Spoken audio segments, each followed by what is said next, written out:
बोलो जयकारा बोल मेरे श्री गुरु महाराज की जय। सभी गुरुमुख प्रेमियों से सप्रेम जय सच्चिदानंद। श्री प्रयाग धाम के नज़ारे श्री प्रयाग धाम की धरा धाम पर हो रहे हैं। सुंदर सुंदर दर्शन प्यारे श्री गुरु महाराज जी दोनों कर कमलों से आशीर्वाद लुटा रहे हैं। श्री दर्शन हाल में, श्री आरती मंदिर में दोनों समय सुबह की श्री आरती में और प्रयाग शांति भवन में भी दोनों समय श्री दर्शनों का अवसर प्राप्त होता है। सुबह सवेरे जब श्री आरती मंदिर में श्री आरती हुआ करती है, बड़ा ही खूबसूरत मन को लुभाने वाला नज़ारा। और श्री आरती के पश्चात श्री गुरु महाराज जी शांति भवन की ओर कृपा करते हैं। श्री शांति भवन में श्री परमहंस दयाल महाराज जी का मत्था टेकने जाते हैं। और कुछ गुरुमुख प्रेमी ये सोचकर कि यहाँ बड़े सुंदर दर्शन होंगे, चाहे थोड़ी देर के लिए ही सही, तो गुरुमुख प्रेमी वहाँ पर कोई पूरी श्री आरती पूजा श्री प्रयाग शांति भवन में करते हैं। कोई गुरुमुख प्रेमी श्री आरती मंदिर में श्री आरती बेनती के पश्चात चल पड़ते हैं श्री प्रयाग शांति भवन की ओर। वहाँ श्री परमहंस दयाल महाराज जी के दर्शन भी कर लेते हैं, थोड़ी सैर भी हो जाती है और थोड़ी देर में ही श्री गुरु महाराज जी वहाँ स्वयं कृपा करते हैं, तो फिर से उन्हें श्री दर्शनों का लाभ प्राप्त होता है।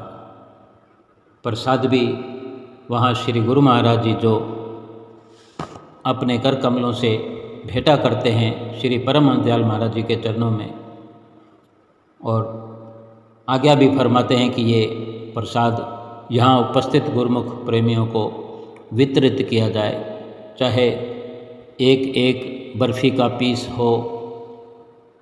यानी एक सतगुरु का विशेष प्यार गुरुमुख प्रेमियों को मिलता है। किस प्रकार से गुरुमुख अपनी सोच को, अपनी सुरती को सतगुरु के साथ जोड़े हुए एक आनंद प्राप्त कर रहे हैं, इस वक्त लाभ प्राप्त कर रहे हैं। और संध्या वेले श्री गुरु महाराज जी श्री दर्शन हाल में जैसे ही दर्शनों की समाप्ति होती है, लगभग 6 बजे के आसपास, कभी 10 मिनट पहले तो कभी 10 मिनट बाद, और फिर श्रीकार में विराजमान होकर श्री गुरु महाराज जी श्री शांति भवन की ओर कृपा करते हैं। श्री आरती से पहले श्री आरती पूजा का समय लगभग 7 बजे का हुआ करता है संध्या वेले। और वहाँ गुरुमुख प्रेमी पहले जिनको दर्शन करना होता है इस प्रकार खुले दर्शन, क्योंकि बिल्कुल चंद लोग होते हैं, और श्री गुरु महाराज जी बाहर गेट से चलकर चरण पट्टी के ऊपर बड़ा धीरे से चलते हुए सबको आशीर्वाद देते हुए, मुस्कुराते हुए, इन दर्शनों का नज़ारा जो उस वक़्त देखा करते हैं गुरुमुख प्रेमी, वर्णन से परे है। बेशक हम वर्णन करते हैं, जो गुरुमुख प्रेमी श्री आनंद शांति भवन हो, श्री प्रयाग शांति भवन हो, श्री आनंदपुर हो, श्री प्रयाग धाम हो, दर्शन हाल चाहे श्री आनंदपुर का दिव्य सत्संग भवन हो, विशाल सत्संग भवन हो, या श्री प्रयाग धाम का प्रेम सत्संग भवन हो, प्रयाग सत्संग भवन हो, माघी हाल भी जिसे कहते हैं, जहाँ तहाँ भी गुरुमुख प्रेमी दर्शन कर चुके हैं, दर्शन करते रहते हैं। इस प्रकार से सत्संग सुनने मात्र से, ये जिक्र केवल हम सुनते हैं, श्री गुरु महाराज जी की कोई लीला सुनते हैं, कोई सुनाता है कि ऐसे ऐसे श्री गुरु महाराज जी श्री प्रयाग शांति भवन में अभी आए या आने वाले हैं, हम इंतज़ार कर रहे हैं। तो सुनने वालों की अगर सुरती पाक पवित्र है, अगर उनकी सुरती को फुर्सत है, उनकी सूरत को, उनकी सूक्ष्म निगाहों को फुर्सत है, अगर संसार से हटा सकते हैं आसानी से, या संसार में लिप्त किया ही नहीं है जिन्होंने, वो बड़ी आसानी से घर बैठकर अपने प्रीतम का दर्शन कर सकते हैं। और अभी इस चर्चा के दौरान भी हो रहा है, सभी को श्री दर्शनों का लाभ प्राप्त हो रहा है। अपने अपने विचारों से, अपनी सोच से हर कोई गुरुमुख प्रेमी श्री दर्शनों का लाभ उठाता है।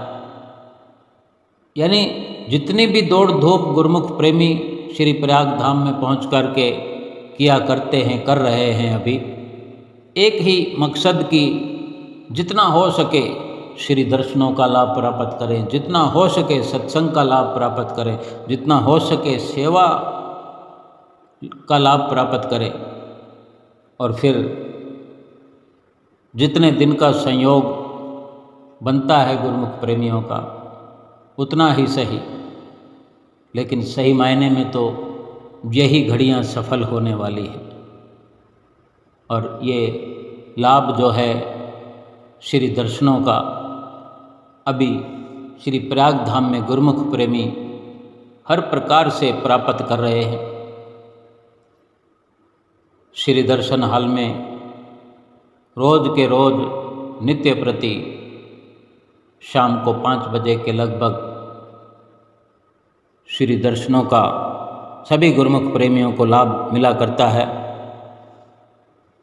एक याद सी बनी रहती है, ये जो नियम बने हैं कि सुबह सवेरे की श्री आरती पूजा का शुभ कार्यक्रम सुबह 6 बजे होना है, तो 5 बजे ही गुरुमुख प्रेमी उठने का प्रयास करने लगते हैं।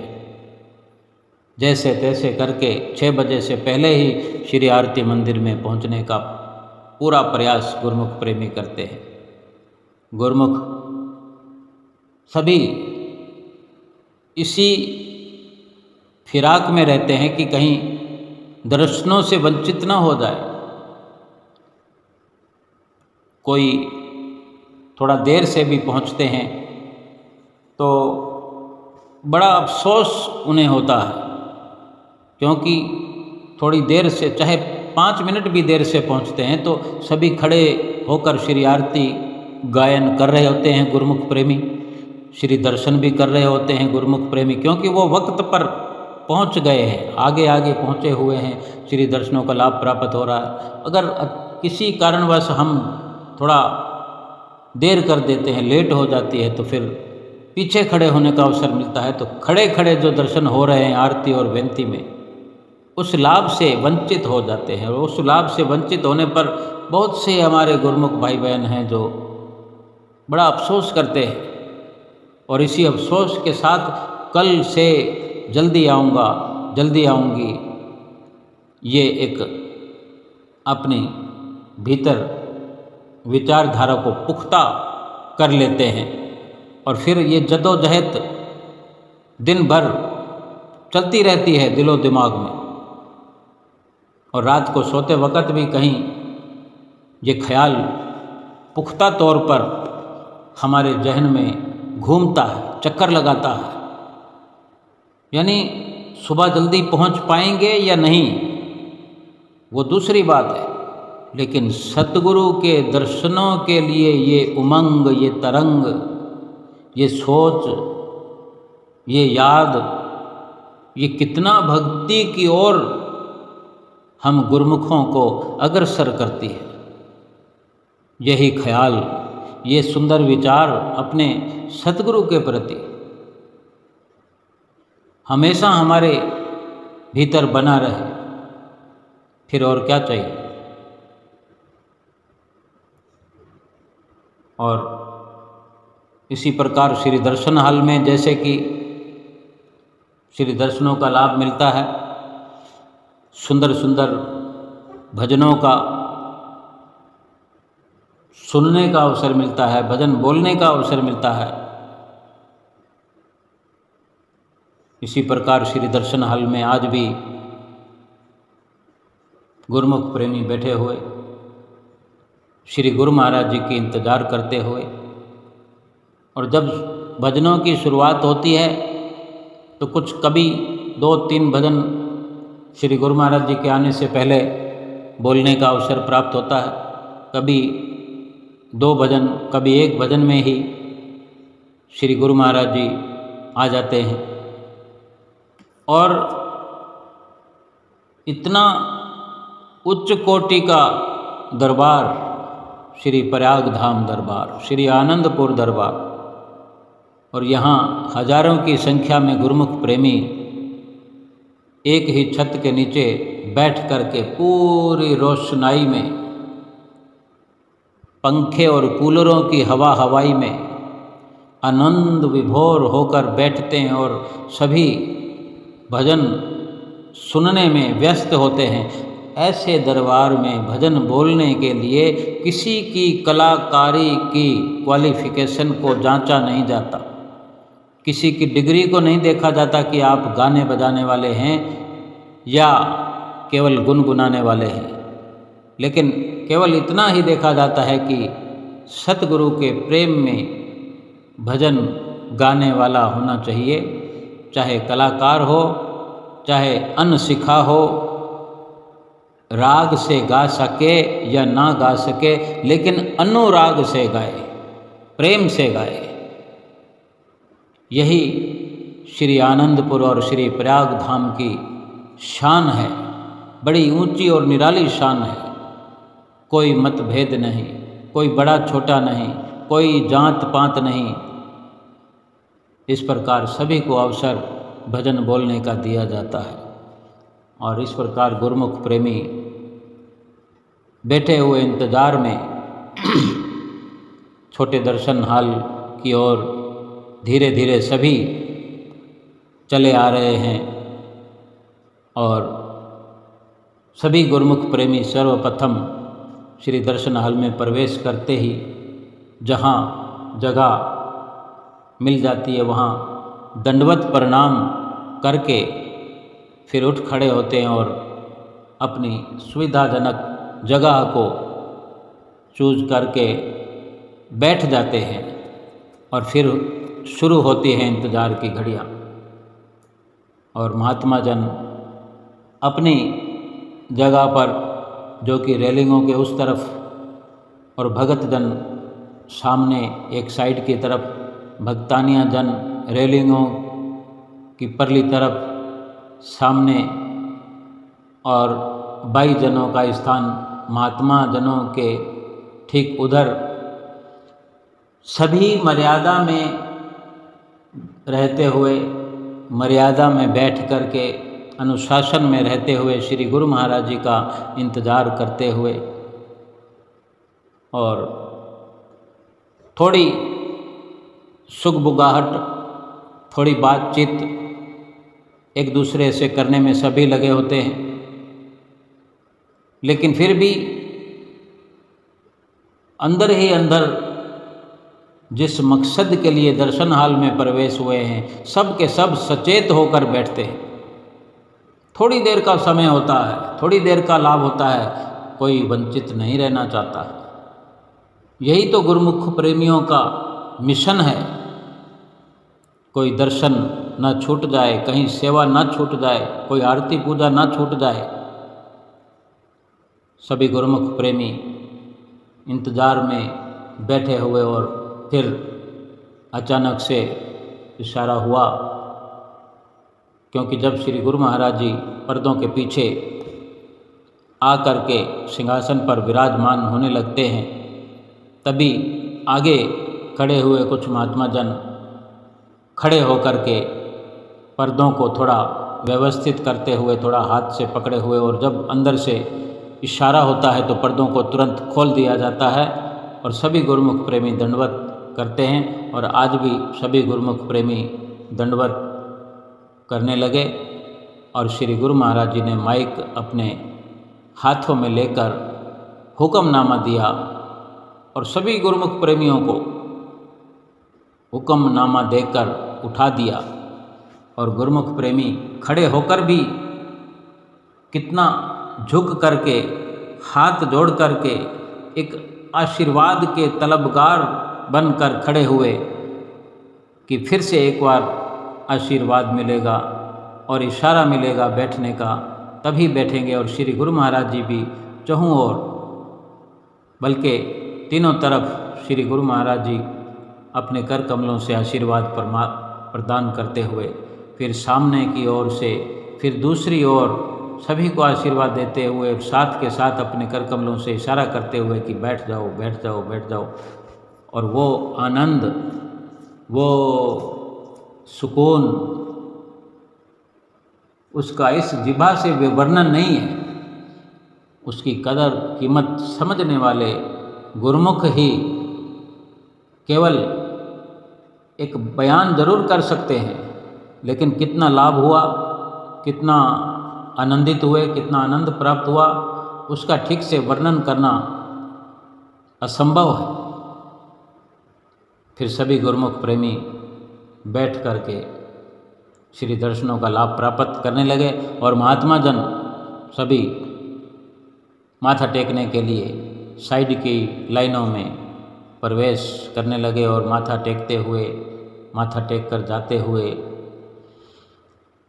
कितनी सुंदर व्यवस्था है, कितना फूलों का श्री दरबार में अनखुट भंडार है माथा टेकने के लिए। चाहूँ और फूल ही फूल नजर आते हैं, सुंदर सुंदर हार श्री गुरु महाराज जी को संगतें पहनाती हैं। जो भी गुरुमुख प्रेमी आते हैं, कोई हार पहना रहा है, कोई पीताम्बर पहना रहा है। इस प्रकार सभी महात्मा जनों ने माथा टेक लिया और उसके बाद आदरणीय महात्मा जी ने सत्संग की शुरुआत की। कितने ही प्रकार से समझाया कि भवसागर से पार करने वाला अगर कोई है तो वो वक़्त के संत महापुरुष हैं, और कोई दुनिया में ऐसा नहीं जो हमें छुड़ा सके, भव के बंधन से छुड़ा सके, भव से पार करा सके। सारा संसार स्वयं बंधन में बंधा हुआ है। एक संत महापुरुष ही इस दुनिया में हैं जो बंधन से मुक्त है,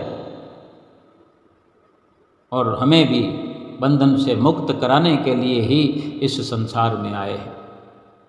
आओ सभी मिलकर सर्वप्रथम श्री गुरु महाराज जी का हुक्मनामा सुनते हैं और इसके साथ ही सत्संग सुनकर अपने आप को धन धन बनाते हैं।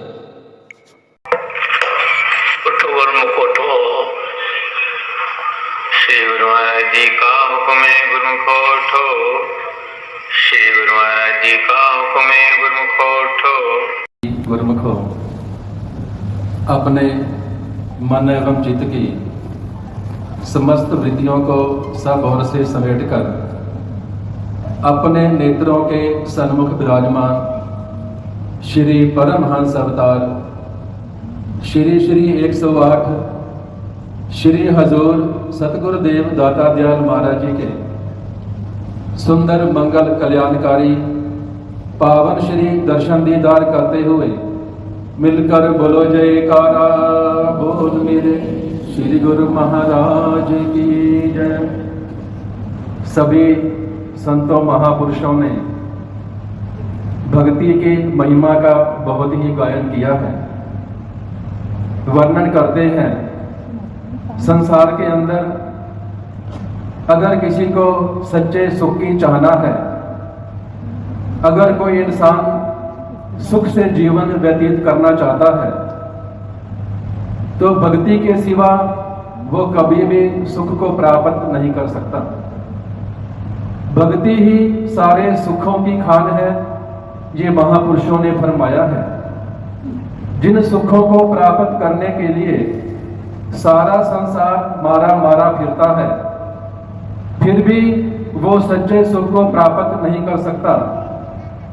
वहीं दूसरी तरफ एक इंसान समय के पूर्ण महापुरुषों की चरण शरण प्राप्त करके उनकी आज्ञा और मौज में अपने जीवन को चला करके भक्ति की सच्ची कमाई करके संसार के अंदर सुखी जीवन बिताता है।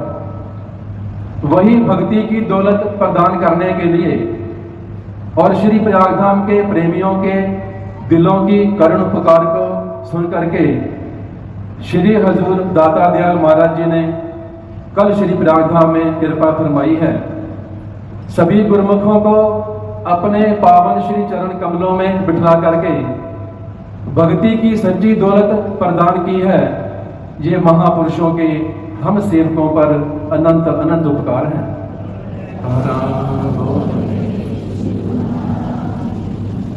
जहां संसार के अंदर आम संसारी को ये पता ही नहीं है कि भक्ति से सुख प्राप्त होगा और भक्ति केवल पूर्ण महापुरुषों के चरणों से प्राप्त होती है।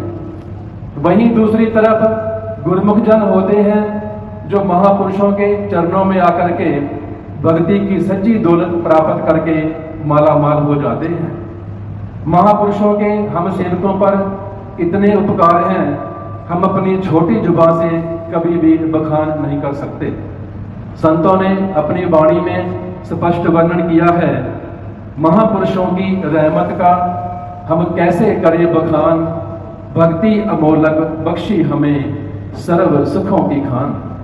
महापुरुषों की रहमत का हम कभी भी बखान नहीं कर सकते और ना ही उनकी कृपा का बदला चुका सकते हैं, जो ऐसी अनमोल भक्ति हमारी झोली में डाल दी है, जो लोक परलोक के अंदर संग सहाई है।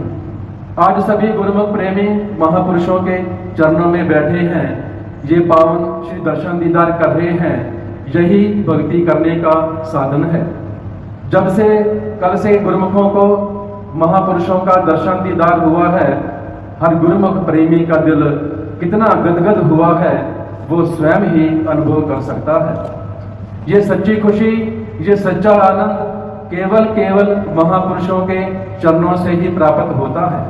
और महापुरुष यही भक्ति की दौलत प्रदान करने के लिए जगह जगह पर विचरण करते हैं, जीवों को उपदेश करते हैं कि अगर अपनी आत्मा का कल्याण चाहते हो, अगर भव सागर से पार होना चाहते हो, तो सिर्फ एक ही तरीका है कि भक्ति का सच्चा धन एकत्र करो।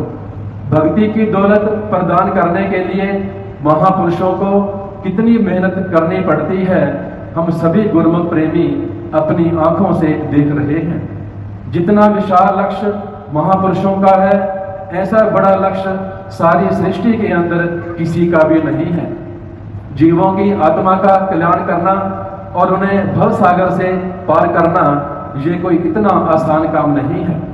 लेकिन हम देखते हैं संसार के अंदर इंसान झूठी धन दौलत का, अपने रिश्ते नातों का सहारा लेता है, सोचता है शायद इनको इकट्ठा करके या मित्र संबंधी बना करके मैं भव सागर से पार हो जाऊंगा।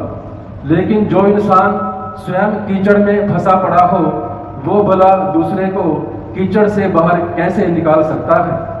जो इंसान स्वयं माया की दलदल में फंसा हुआ है, वो स्वयं तो भव सागर से पार हो नहीं सकता, वो भला दूसरे को भव सागर से कैसे पार करा सकता है। संतों ने अपनी वाणी में वर्णन किया है, देखा भाला जगत में को काहू का नाही, सतगुरु साचे मीत हैं सकल जगत के माही। संतों महापुरुषों ने अच्छी तरह देखभाल करके ये निचोड़ निकाला है कि संसार के अंदर कोई भी किसी का संगी साथी नहीं है। अगर जीव का कोई सच्चा संगी साथी है वो समय के पूर्ण महापुरुष ही हैं। जब जब भी सेवक को कष्ट आता है, दुख आता है, तो वो महापुरुषों से सह नहीं होता, अपने सेवकों को दुखों से दूर करने के लिए सेवकों के याद करने से पहले ही पहुंच जाते हैं। कितनी महापुरुषों की रहमत है। अगर हम संसार में आम संसारी इंसान को ये पूछें क्या तुम सुखी हो, तो वो कहता है मैं बड़ा सुखी हूँ, क्योंकि संसार की दौलत को इकट्ठा करके वो सुख का आभास करता है, लेकिन वास्तव में वो सुखी होता नहीं है। कारण आम संसारी इंसान की सुर्ती जगह जगह पर बिखरी होती है। अगर किसी इंसान को धन दौलत चाहिए तो वो पूजा आराधना करने का मनमति से कोई भी भक्ति का साधन अपना लेता है। अगर किसी इंसान को मान बढ़ाई चाहिए तो वो भक्ति करने का कोई दूसरा रास्ता अपनाता है। इसी प्रकार संसार के अंदर अगर एक इंसान को अलग अलग प्रकार के सुख साधन चाहिए तो वो अलग अलग प्रकार के भक्ति करना पसंद करता है। लेकिन महापुरुषों ने हम सेवकों पर कितनी अपार कृपा की है, वर्णन करते हैं। जगह जगह पर जाने की जरूरत नहीं है, सीधा एक ही रास्ता बनाया है। दरबार के 5 नियमों की श्रद्धा से पालना करो और जो तुम चाहते हो, जो तुम सोचते हो, वो महापुरुषों की कृपा से अपने आप ही पूरा हो जाएगा। जो गुरुमुख प्रेमी इस बात को भली भांति समझ गए हैं कि भक्ति के साधन जो महापुरुषों ने बनाए हैं, श्री आरती, पूजा, सेवा, सत्संग, सुमरण और 2 घंटे का ध्यान, अगर रोजाना श्रद्धा से इन्हें निभाएंगे फिर सुख को प्राप्त करने के लिए कोई और साधन ढूंढने की जरूरत नहीं है। महापुरुषों के चरणों से सारे के सारे सुख प्राप्त हो जाते हैं। महापुरुष हमेशा फरमाते हैं भक्ति के साधनों की पालना करो, जो तुम चाहते हो, जो तुम सोचते हो, वो पूरा हो जाएगा। जब महापुरुषों ने इस बात की इतनी गारंटी ली है तो हमारा ये फर्ज बन जाता है अपनी सुरती को महापुरुषों के चरणों से हमेशा जोड़ करके रखें। महापुरुषों के चरणों से सुरती जुड़ेगी कैसे? सिर्फ एक ही रास्ता है, महापुरुषों के चरणों का ध्यान करें। जो महापुरुषों ने सभी सेवकों के लिए आज्ञा फरमाई है कि भक्ति के साधनों की बिना नागा रोजाना पालना करनी है। अगर ऐसा करेंगे तो महापुरुषों के चरणों से सुरती जोड़ने की जरूरत नहीं है, उनकी कृपा से अपने आप ही सुरती जुड़ जाया करती है। जब सुरती जुड़ गई फिर सेवक बेफिक्र हो जाता है।